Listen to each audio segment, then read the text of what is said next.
Merci de rester branché à la télévision nationale du Burundi. C'est toujours votre émission à la source. Et bienvenue aujourd'hui dans ce nouveau numéro où je vous amène deux invités qui vont nous parler sur l'œuvre d'un certain Femi Dojaba, Saint-Guillaume Félicien, que vous connaissez sur ses titres chantés ici au Burundi, même à l'étranger. Donc aujourd'hui, nous allons parler sur son œuvre titrée « Les affres de l'exil au service de ma nation ». Je suis avec moi ici au studio avec deux envoyés par lui-même, Monsieur Deogracias Sindingayo au studio. Bienvenue. Merci beaucoup, Willy. Également avec Madame Sherbani Iradokunda. Bienvenue aussi sur le plateau. Beaucoup. Les deux donc vont m'aider à décortiquer ensemble son œuvre afin que vous puissiez mieux connaître ce qu'il a écrit pour mieux le connaître à partir de son œuvre. Bien sûr, c'est intéressant pour vous, la société burundaise et la communauté internationale qui nous suit à la télévision nationale. Alors, sans toutefois tarder donc, on y va avec la toute première question.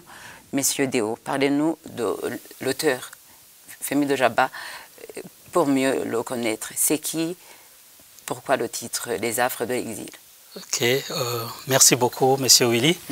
Femi Dojaba est d'abord un Burundais, un patriote, un musicien, artiste musicien, chanteur-compositeur. Oui.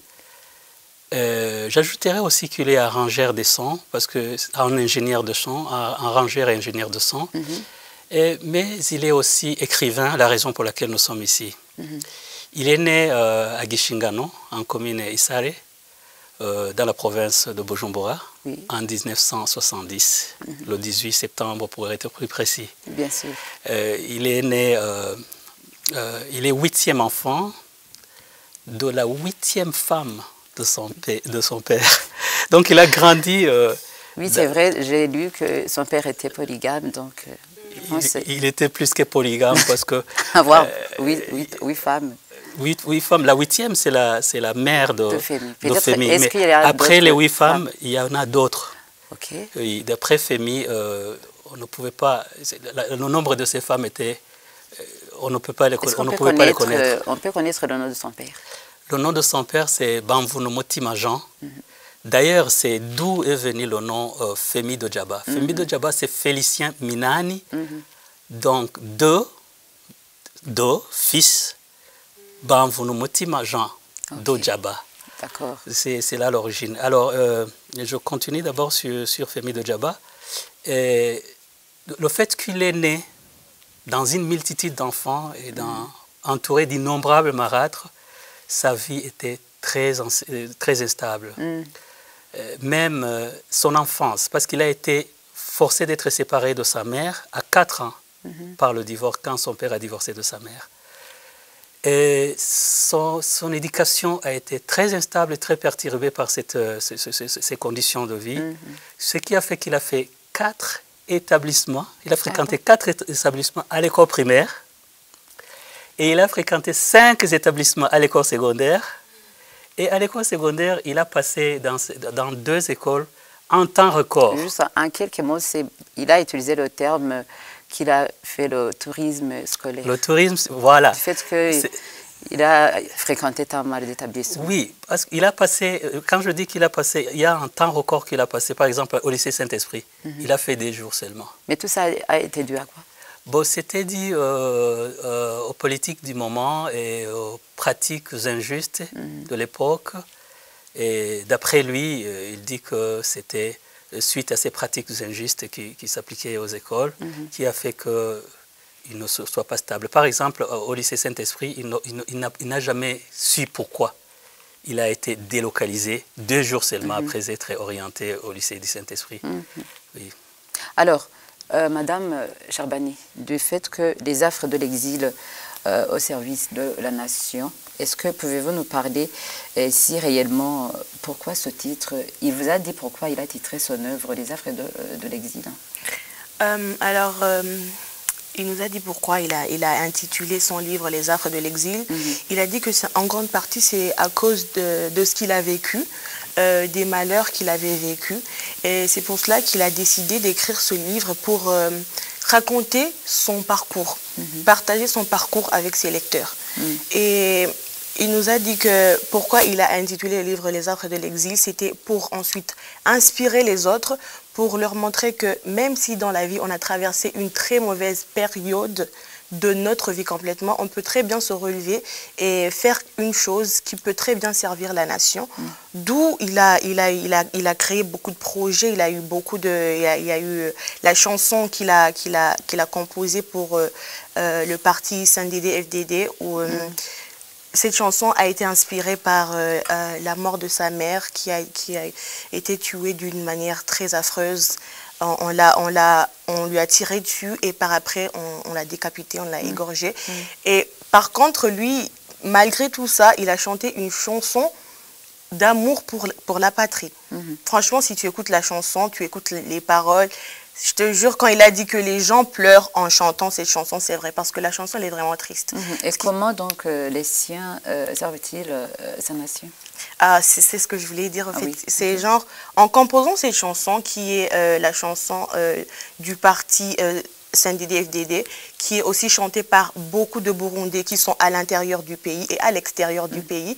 Et cette chanson, elle est tellement importante qu'on la chante en étant debout. Et parfois, il y a même des personnes qui pleurent. Et les Affres de Femi contribuent à la nation parce qu'il a créé des projets comme FOF, c'est Fofé, Fondation Femi. Ouais, il y a aussi Vonekovic qui est voix neutre contre les violences et les injustices à travers les chansons. Sans parler aussi de Miss Inakaranga, genre, oui, pour les femmes de la communauté Batois. Genre, une communauté qui a été discriminée et écartée complètement. Qui n'était pas considérée. Carrément, mais vous voyez qu'il y a des femmes qui sont là et qui sont en compétition de concours de beauté. Et vous voyez, c'est carrément, c'est... Franchement, oui. Ouais, carrément. D'accord. Mais son œuvre, quelquefois, trahit son côté penché pour la politique, la foi chrétienne aussi, et la musique. Et comment il parvient à concilier les trois à la fois? Bon, d'abord, la vérité, c'est qu'il est en même temps politicien, religieux et musicien. Et ce sont trois choses qui ne se contredisent pas, ça ne s'oppose pas, ils se complètent plutôt. Et il a donné l'exemple du roi David de la Bible. Il a dit que David était un politicien parce qu'il était roi. Il était aussi musicien, mais il était aussi croyant. Il était aussi croyant, il avait la foi en Dieu. D'ailleurs, la Bible dit que toute autorité, tout pouvoir ou toute puissance vient de Dieu. Alors, tout politicien devrait être en accord avec Dieu, avec la foi. Et puis, la musique, c'est un véhicule pour les pensées politiques. Quand tu regardes les meetings, dans les meetings, on utilise souvent de la musique, de chansons et des chants pour transmettre des idées, pour transmettre l'idéologie. Et ça passe bien à travers la musique. Donc, les trois se concilient très bien. D'accord. Et est-ce qu'il a au moins des projets pour que son œuvre soit traduite en anglais ou bien même en swahili pour que toute communauté confondue puisse se trouver? Bien sûr, bien sûr. D'ailleurs, l'œuvre, il l'a déjà traduit en Kirundi. Mais parce que le Kirundi est une langue complexe, ça doit passer par des experts pour voir si tous les mots sont verdure, c'est que lui, il veut transmettre. Il a déjà terminé le manuscrit en Kirundi, il a déjà terminé le manuscrit en norvégien, et maintenant, il va passer à la traduction en d'autres langues. Il a été invité, je vous dirais qu'il a été invité dans un festival des livres à Paris l'année prochaine, où c'est une grande rencontre des maisons d'édition.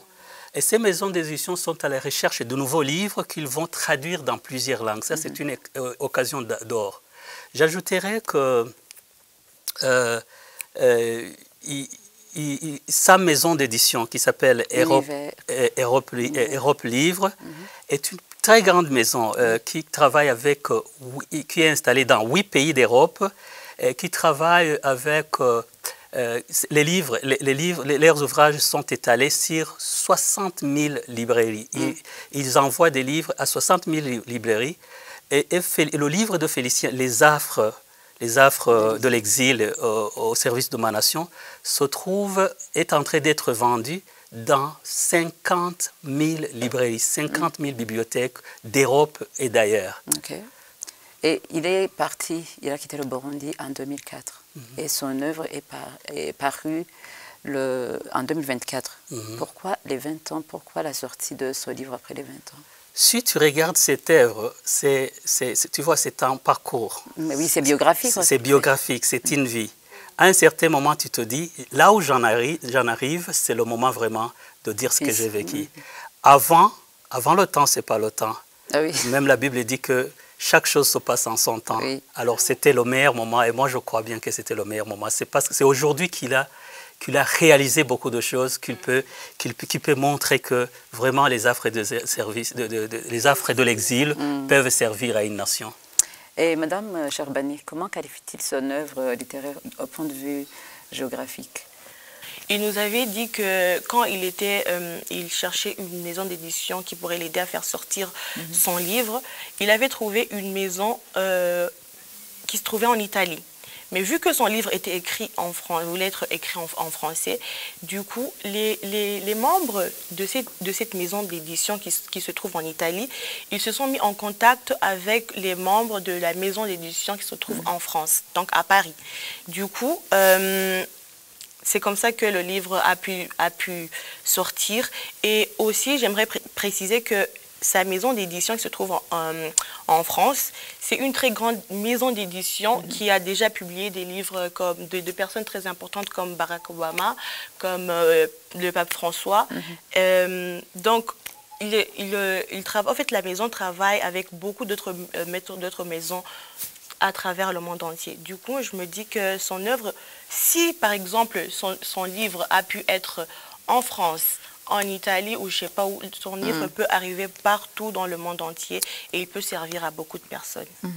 Je peux juste ajouter que quand il a terminé son manuscrit, il a proposé à 45 maisons d'édition. Et sur les 45, 30 ont demandé à publier son livre. Ça veut dire qu'ils ont remarqué que c'est un livre vraiment international.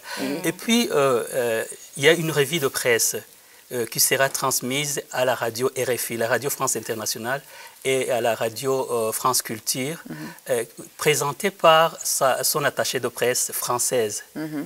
Alors, oui, Femi de Djaba a une attachée de presse française qui va présenter le revue de presse en rapport avec ce livre. D'accord. Alors, quelles sont les leçons à tirer face à son œuvre qui peuvent enseigner tous ceux qui ont traversé des épreuves semblables à lui? Bon, moi, je dirais, parce que c'est beaucoup de leçons, je peux les résumer qu'on peut tirer du bien dans le mal. C'est comme l'adage qui dit, le proverbe qui dit que à toute chose bonne, à toute chose malheur est bon. Ça veut dire que tu peux transformer le mal en bien. D'ailleurs, tu vois, moi je me réfère à la Bible parce que Femi de Djaba est un chrétien qui croit beaucoup en Dieu et il aimerait qu'on se réfère dans la Bible. La Bible dit que en Romains 12, 21, il est dit « Ne te laisse pas vaincre par le mal, mais essaie de vaincre le mal par le bien ». C'est l'une des leçons qu'on peut trouver. Ça veut dire que tu peux traverser plusieurs malheurs, mais ce n'est pas la fin de l'histoire. Tu peux sortir de ces malheurs pour faire du bien. Tu peux utiliser ce qui était apparemment mauvais pour faire du bien. Elle peut me compléter. J'aimerais compléter en disant que, en fait, dans le livre, il y a beaucoup de choses, beaucoup de leçons à tirer, comme par exemple être patient dans la vie. C'est pas parce que tu traverses une situation très difficile que tu dois baisser les bras, parce qu'à cette époque-là, il y a d'autres personnes qui se suicidaient même, se disaient « j'ai plus rien à faire dans ce pays, donc vaut mieux juste mourir ». Alors, Femi, il dit que la vie ne s'arrête pas tant que tu n'as pas encore arrêté de vivre. Donc, tant que tu es encore en vie, tu dois continuer. Il y a toujours de l'espoir. Alors, Femi, sur son œuvre de Femi, les affres de l'exil au service de ma nation, quelles sont les leçons qu'on peut tirer à partir du contenu? Alors, à partir du contenu, on peut tirer beaucoup de leçons, en commençant par la patience, l'espoir et surtout la foi en Dieu. Parce que Femi, il a traversé beaucoup de choses qui ne sont pas bonnes. Et malgré tout ça, il n'a pas perdu espoir. Il s'est dit, au moins je suis en train d'avoir ces problèmes, mais je suis encore vivant. Il y a d'autres personnes, ils ont eu des problèmes, mais ils sont déjà 6 pieds sous terre, là, ils sont déjà morts.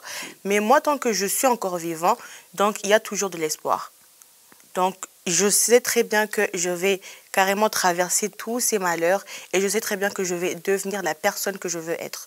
Et aussi, il a été très patient et surtout, il avait foi en Dieu parce qu'il s'est retrouvé dans des endroits où il se disait, si par exemple je meurs ici, il n'y a personne qui pourrait retrouver mon corps. Mais vu qu'il était avec Dieu, il avait la foi en Dieu, il se disait, la personne qui m'a créé, c'est la seule, c'est celle même qui va me sauver. Donc, franchement, il y a beaucoup de leçons à tirer. Et ça aussi, dans le livre, tu peux aussi apprendre à être courageux et te dire, c'est pas ma fin. D'accord, il y a des mauvaises choses qui m'arrivent, mais c'est pas du tout ma fin. Je sais très bien qu'il y a un endroit que je dois arriver et je sais que le Seigneur va m'aider à y arriver. Je pense que M. Déo a une phrase juste pour... Elle a presque tout dit. Les leçons, il y en a beaucoup. La résilience, la persévérance, le courage de transformer le mal en bien, rester positif et optimiste. En un mot, je dirais, être moderne dans l'amour, dans le pardon, aider les autres malgré tout, et accepter de cohabiter avec les autres. Bref, ce livre, Monsieur Willy, c'est un livre, j'appelais, c'est un trésor. C'est une mine d'or pour un changement positif dans tous les domaines. C'est un livre qu'il faut lire au moins une fois dans sa vie. Voilà, donc je continue également par cette question qui suit, qui dit le Burundi, nous avons un plan, vision 2040-2060, donc de par son livre, est-ce que son contenu va y contribuer à ce que cette vision soit atteinte? Bon, moi, je suis très amusé, je suis très surpris par la vision de Femi. Lui, avant que cette vision ne soit proclamée par le gouvernement, il y était déjà. Il y était déjà quand tu regardes tous les projets qu'il a conçus pour le Burundi. C'est vraiment, ça rentre dans la vision du Burundi émergent en 2040, du Burundi développé en 2060. D'ailleurs, à partir de la chanson, l'hymne du CNDD-FDD, quand tu regardes ce qui est dedans, c'est juste, ce sont des arrangements de paix, de réconciliation, qui sont des outils pour le développement. Et puis ces projets, chaque projet entre vraiment dans la droite ligne du Burundi émergent en 2040 et du Burundi développé en 2060. Ce livre, en le lisant, chaque compatriote qui est à l'étranger, les membres de la diaspora, ceux qui sont en exil se disent, tiens, oui, même de l'extérieur, même en état exilé, on peut contribuer à cette vision, on peut amener des projets révolutionnaires pour faire en sorte que notre contribution aide à atteindre cette vision 40-60. Si tous les exilés qui sont à l'étranger, partout où ils se trouvent, auraient accès à son livre, cela leur permettrait, leur changerait de mentalité à ce qu'ils regagnent le bercail. Oui, oui, bien sûr, parce que le livre redonne de l'espoir. Le livre montre que tout est possible. Et puis, ces exilés, ils ont appris beaucoup de choses de l'étranger. Ils ont appris des exemples des pays d'Europe qui étaient pauvres, qui sont devenus riches par l'amour de la patrie. Alors, toutes ces leçons qu'ils ont appris là-bas, quand ils liront ce livre, ils se diront, tiens, Femi a pu faire quelque chose, il est entré. Il a pu faire, il est entré, il continue de faire des choses au Burundi. Pourquoi pas nous? Pourquoi pas nous? Ça c'est un livre qui peut les inspirer, qui peut les encourager à venir contribuer au développement de la nation. Transformer les affres de l'exil en capital pour leur nation. Et comment donc convaincre le HCR, le commissariat des réfugiés, pour que cette œuvre soit disponible à tous les réfugiés partout où ils se trouvent? Je pense que le HCR pourrait contribuer. Oui, Femi de Djaba dit qu'on n'a pas besoin de convaincre le HCR et l'OIM parce qu'ils y sont déjà. S'il a été en Norvège, c'est grâce aux efforts du HCR. Maintenant, si le HCR ou l'OIM pouvaient mettre ce livre à la disposition des autres réfugiés, ils pourront se dire, ça pourrait leur ouvrir les yeux sur ce qu'ils sont capables de faire. Parfois, on a du potentiel, mais on ne sait pas l'utiliser. Et ce livre peut les aider à utiliser leur potentiel. Alors, le HCR et l'OIM, s'ils pouvaient mettre à la disposition des réfugiés ce livre, ce serait compléter tous les autres efforts qu'ils font pour que les réfugiés aient une vie meilleure. Merci beaucoup de toutes ces précisions. Madame Cherbani, est-ce que si, comme matériel didactique, le livre Les Havres de l'exil au service de ma nation, le gouvernement pouvait-il se servir dans ce programme de formation civique, dans des écoles, les écoles secondaires bien sûr, et les universités? Est-ce que le gouvernement peut s'en servir? Oui, bien sûr, parce que moi je me dis que ce livre on peut mettre le livre dans des écoles, dans des universités, les écoles secondaires, primaires, parce que déjà c'est un livre qui parle de l'amour de la patrie. Et ça, c'est un truc que tout Burundais devrait avoir. On doit aimer notre pays, on doit aimer notre patrie, notre prochain, notre cher collègue burundais pour pouvoir vivre en paix, au fait. Et dans le livre, Femi, il raconte tout ce qu'il a vécu. Il dit que on devrait apprendre à s'aimer, arrêter de s'entretuer, tout, vivre dans l'harmonie, vivre dans la paix, la sécurité et la richesse. Oui. Du coup, moi, je me dis que c'est vraiment un outil. Toute personne, déjà les enfants qui ont, je sais pas, 5 ans, 7 ans, ils devraient commencer à lire le livre comme ça. Ils grandissent en ayant cet amour-là, en se disant, je dois aimer mon prochain, je dois aimer mon pays pour ensuite le faire prospérer. Donc, c'est un livre très important. On devrait mettre ça dans des écoles. Oui, c'est un très bon livre pour l'éducation physique des enfants du pays. La Commission Vérité et Réconciliation a vu ce livre et il a dit on peut s'y référer pour la réconciliation des Burundais. Il y a même, très récemment, je pense que c'est hier ou avant-hier, un professeur de l'université, c'est un politologue, qui est en train de faire des recherches sur l'apport de la chanson burundaise dans la politique. Il a contacté Femi pour lui demander s'il pouvait avoir un entretien pour voir comment son livre peut contribuer à la politique burundaise. Tu vois, si les professeurs de l'université s'y intéressent, ça veut dire que c'est un livre qu'il faut mettre à la disposition des écoles. Est-ce qu'il y aurait-il des chansons qui sont nées à partir de cette œuvre, Les Havres de l'exil? Oui, là je pense que Cherbani va très bien en parler, mais je vais vous dire déjà que la plus grande chanson qui est née des Havres, Cherbani en a parlé, c'est l'hymne du CNDD-FDD, qui est né après la mort atroce de la mère de l'écrivain, Femi, fusillée et décapitée, on ne peut pas ne pas le répéter, et puis de la souffrance, il s'est dit non, ça doit s'arrêter. Ça doit s'arrêter. C'est là où il a composé cet hymne qui comprend l'amour de la patrie, l'amour entre le peuple.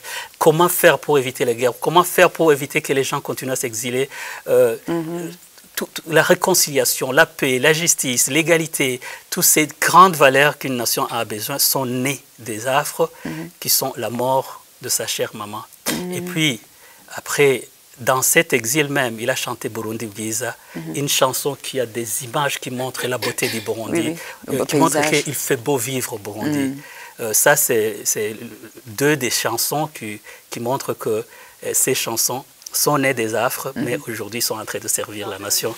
Et je pense que Madame Cherbani pouvait vous compléter. Il vient de tout dire, il vient de dire toutes les choses que je voulais dire. Et à propos des projets? Oui, à propos des projets qu'il a fait. Oui, qui sont nés des Havres. Oui, on en a parlé de RTBB, qui est radio, télévision, Burundi Bwiza. Il y a aussi encyclopédie de la musique burundaise qui est MB. Et aussi, on avait parlé de... Fondation... Non, ça c'est Fofé, c'est Fondation Femi. Oui, oui. Et aussi prix Femi de Jaba, Tuwashimile Wakiliro. Tout ça, il a créé tous ses projets quand il était à l'exil. Et aussi la chanson qu'il a chantée, Burundi Bwiza, il a présenté cette chanson dans une compétition organisée par la diaspora burundaise. Et cette chanson a gagné un prix. C'est lui qui a été en fait le gagnant. Il a gagné 1 million de francs burundais. Franchement, je trouve que tout ce qu'il a fait en étant en exil, ça a vraiment servi à la nation. On ne peut pas ne pas mentionner le projet Miss Nakaranga, les voix neutres contre les violences et les injustices à travers les chansons. Aussi le centre culturel Femi de Jaba, Indata Burundi. Tout ça, ce sont des projets qui sont nés des affres qui sont nés de la souffrance de son exil.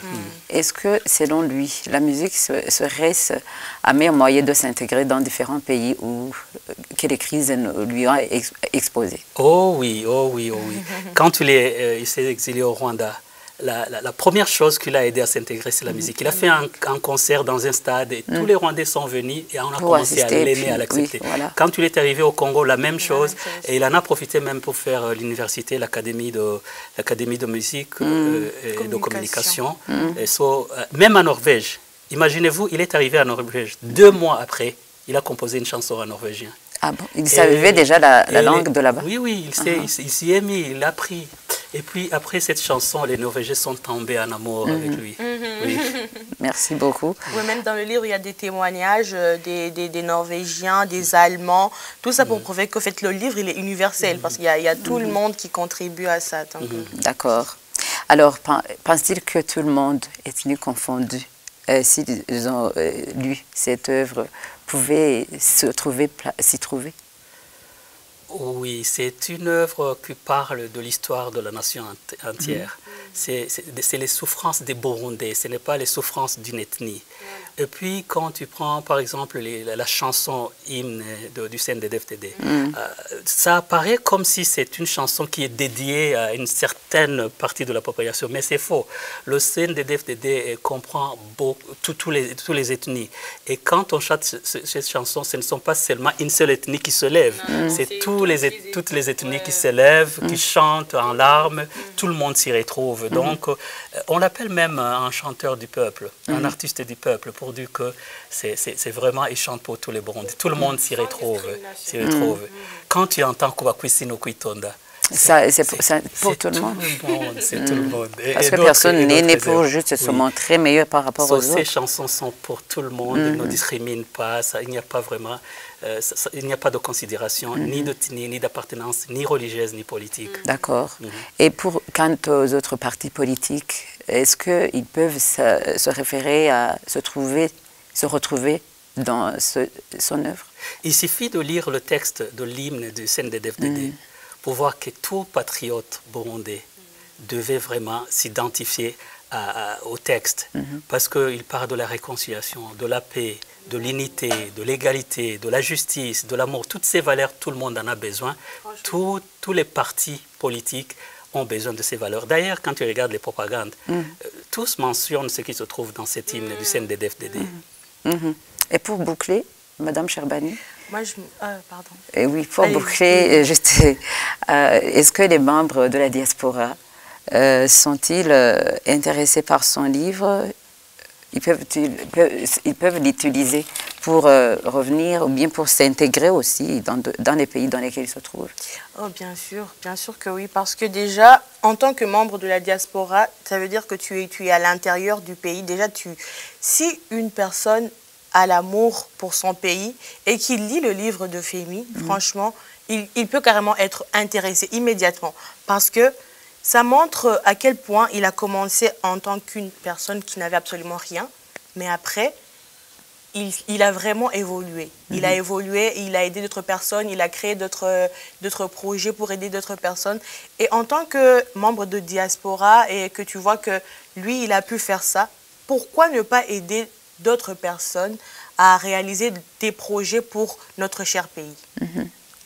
Et les membres de la diaspora ont très bien reçu ce livre. Lors de la dernière réunion des membres de la diaspora au Burundi, ils ont acheté, presque tout le monde a acheté ce livre. Il y en a même qui l'ont acheté à l'aéroport. Ils aiment beaucoup ce livre, ils veulent l'utiliser pour encourager les autres.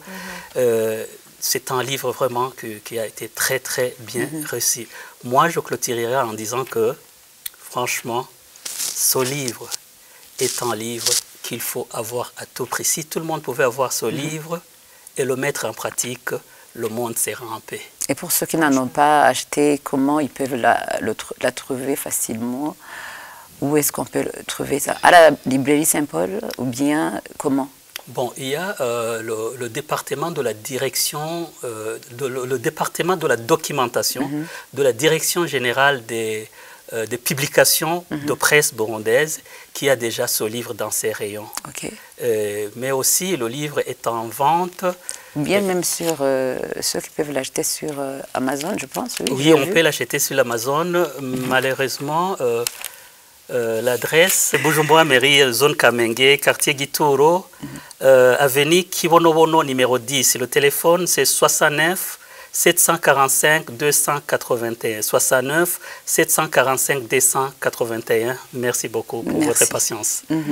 Merci beaucoup. Je tiens donc à vous dire merci d'avoir accepté de venir nous partager et décortiquer ensemble l'œuvre de Femi Dojaba, Les affres de l'exil, au service de ma nation. Merci beaucoup, Monsieur Willy, de nous avoir si gentiment reçus dans vos studios. Merci pour tout. Merci, Madame Cherbani, d'avoir accepté aussi de venir témoigner et parler sur l'œuvre de Femi Dojaba. Merci à vous aussi. Vous avez été très gentil et compréhensif avec nous. Donc, merci à vous, Willy. Tout en lui disant aussi merci de sa production, du fait qu'il a voulu inspirer les Burundais. Merci d'avoir inspiré tous les Burundais, carrément. Merci de votre précision. Je tiens donc à dire merci à vous tous, chers téléspectateurs, vous tous qui nous avez suivis du début jusqu'à la fin. Je vous retrouve prochainement dans cette même émission à la source avec d'autres invités, avec d'autres œuvres. À la prochaine. Au revoir.